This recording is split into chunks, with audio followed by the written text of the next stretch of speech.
তুমি কি সে লোককে দেখোনি যে পালনকর্তার ব্যাপারে বাদানুবাদ করেছিল ইব্রাহিমের সাথে এ কারণে যে আল্লাহ সে ব্যক্তিকে রাজ্য দান করেছিলে? ইব্রাহিম যখন বলল, আমার পালনকর্তা হলেন তিনি যিনি জীবন দান করেন এবং মৃত্যু ঘটান। সে বলল, আমি জীবন দান করি এবং মৃত্যু ঘটিয়ে থাকি। ইব্রাহিম বলল, নিশ্চয়ই তিনি সূর্যকে উদিত করেন পূর্ব দিক থেকে, এবার তুমি তাকে পশ্চিম দিক থেকে উদিত কর। তখন সে কাফির হতভম্ব হয়ে গেল। আর আল্লাহ সীমালঙ্ঘনকারী সম্প্রদায়কে সরল পথ প্রদর্শন করেন না। কুরআন সূরা বাকারা 258।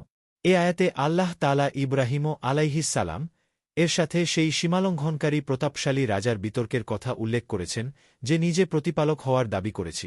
ইব্রাহিম খলিল আলাইহিসসালাম তার উপস্থাপিত যুক্তির অসারতা প্রমাণ করেন, তার মূর্খতা ও স্বল্পবুদ্ধিতা প্রকাশ করে দেন এবং নিজের দলিল দ্বারা তাকে নিরুত্তর করে।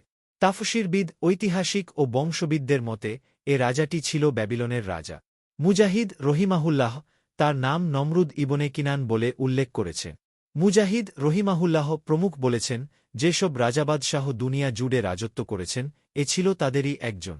ঐতিহাসিকদের মতে নমরুদ 400 বছরকাল ব্যাপী রাজত্ব করেছিল।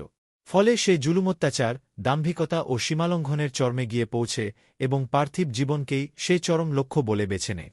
ইব্রাহিম খলিল আলাইহিসসালাম যখন তাকে এক ও লাশরিক আল্লাহর ইবাদাতের জন্যে আহ্বান জানালেন, তখন তার মূর্খতা ও পথভ্রষ্টতা তাকে সৃষ্টিকর্তাকে অস্বীকার করতে প্ররোচিত করে। এ ব্যাপারে সে ইব্রাহিম আলাইহিসসালাম এর সাথে বিতর্কে লিপ্ত হয় এবং নিজেই প্রতিপালক হওয়ার দাবি করে।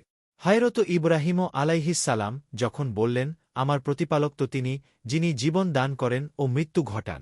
নমরুদ বলল, আমিও তো জীবন দান করি ও মৃত্যু ঘটাই। কাতাদাহ, সুদ্দি ও মুহাম্মদ ইবনে ইসহাক রহিমাহুল্লাহ লিখেছেন, নমরুদ ওই সময় মৃত্যুদণ্ডপ্রাপ্ত দুব্যক্তিকে ডেকে আনে।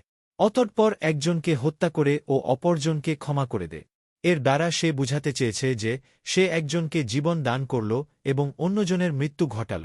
এ কাজটি ইব্রাহিম আলাইহিসসালাম এর দলিলের কোন মোকাবিলাই ছিল না, বরং তা বিতর্কের সাথে সামঞ্জস্যহীন একটি উদ্ভট দুষ্কর্ম ছাড়া কিছুই না।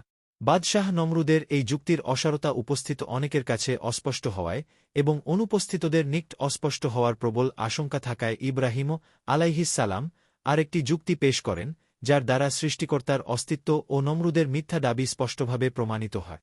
ইব্রাহিম আলাইহিসসালাম বলেন, আল্লাহ তো সূর্যকে পূর্ব দিক থেকে উদিত করেন, তুমি একে পশ্চিম দিক থেকে উদিত করে দেখাও।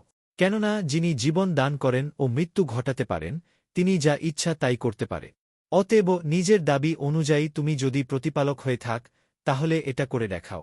এই যুক্তি প্রদর্শনের পরে নমরুদের ভ্রষ্টতা, মূর্খতা ও দাম্ভিকতা সবার কাছে স্পষ্ট হয়ে যা। কুরআনে বর্ণিত আরও ঘটনা পেতে চ্যানেলটি সাবস্ক্রাইব করে পাশে থাকবে।